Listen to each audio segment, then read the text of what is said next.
Okay, so a good way to understand some basics about music is to take a look at the piano keyboard, if you have a piano or a keyboard. And in music, we have every pitch, every sound, single sound, has a letter name. So for instance, the note I just sang is a D, as in dog. So when I play that, excuse me, I was a little flat. That's a D. Tom is a B. And every sound you could possibly make has a letter name. And you can see all of those letters on the piano. There are 12 possible. I started by labeling my piano keyboard with a whiteboard marker. It comes right out. So the first letter you're going to want to find is A. That's the first letter of the musical alphabet. And if you find this group of 3 black notes towards the middle of the piano keyboard, and then A is right in between the second and third note.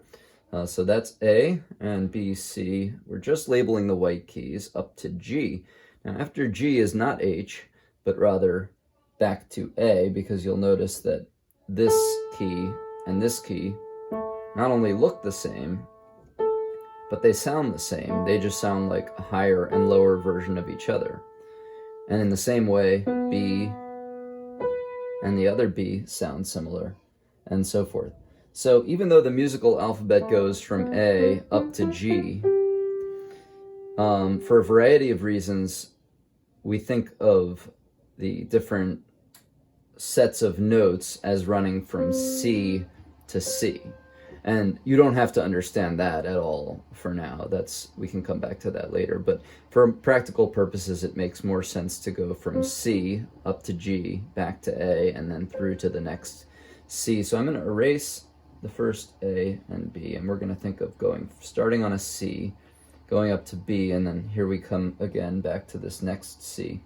We could call this the high C, if you will. I'll write an up arrow there, and then the lower of the C's. Low in the piano keyboard is this way, it's to the left. I tell people that low and left begin with L, so the lower sounds are found down here, and the higher sounds are up here to the right.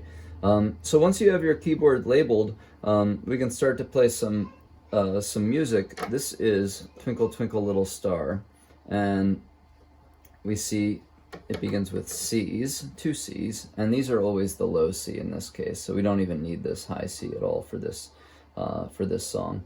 So I'm going to erase it. 2 C's, followed by 2 G's, 2 A's, and a G. And basically you can follow the letter names and just play them on the keyboard. Now, another element of music that's important is rhythm, so how long do notes last? Now, many people can just sit down and play this at the right speed, or the right timing.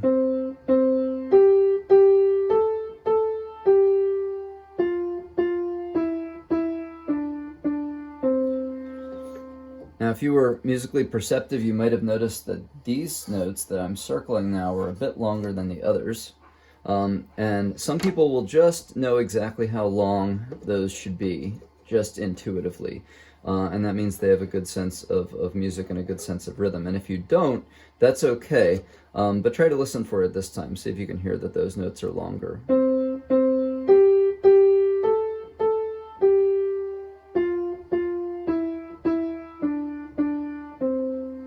Now, if I were to play those notes too short and make them all like the other notes, it's going to sound a little funny. See if you can hear the difference.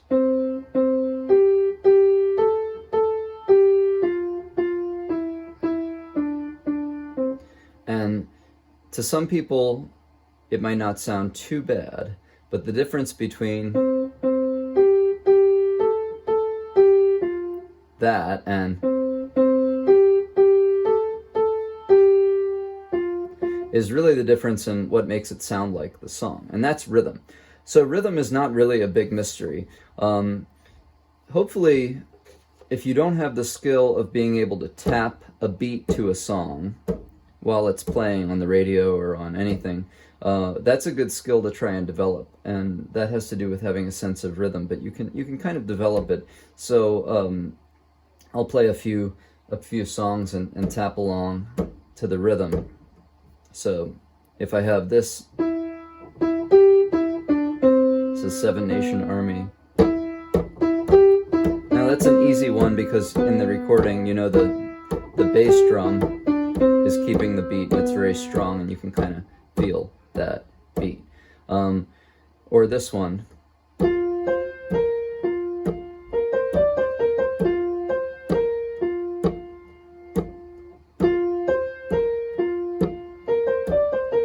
So it's not a mystery how long these notes are if I know and can feel the underlying pulse, the underlying beat of the song.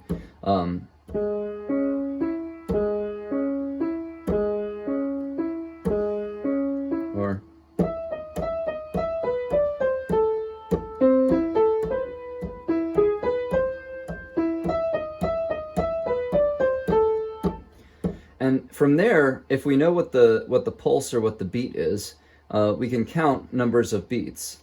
So for instance, in Twinkle, Twinkle, Little Star, if each of these were to receive one tap, then you can ask yourself, well, how long is the longer note here?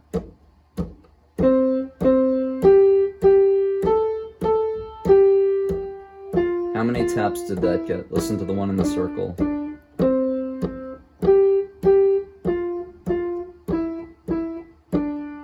Going on to the next part where these are also all the same length, and if you said that they were 2 taps, you were right. So each of these would get 1 beat, and then the one at the end receives 2 beats or 2 taps. Now you can actually tap the beat yourself if you want, or you can tap it with your foot, or you could use numbers and say 1 1 1 1 1 1 1 2 1 1 1 1, 1, 1, 2, and that'll give you the right length. Now, admittedly, this is a simple song, but you have to start somewhere, and this concept of rhythm and beat, the underlying pulse of a piece of music, this is how we measure the durations of notes. This is how we measure music in time. So it's not a mystery. The rhythm and the sound, the pitch is not a mystery either, because we have a letter name for each possible pitch, and we can see it on the keyboard. And altogether we have 12 pitches. This is a C and this is a C, so they're the same. So we can just count the notes in between. We have 7 white keys, these, and then you can see the 5 remaining black keys for a total of 12. So every piece of Western music, for the most part, popular music and much jazz and classical music and so on, will use those 12 pitches, and that's it. So that's a good way to start understanding the components of music in terms of pitch and rhythm.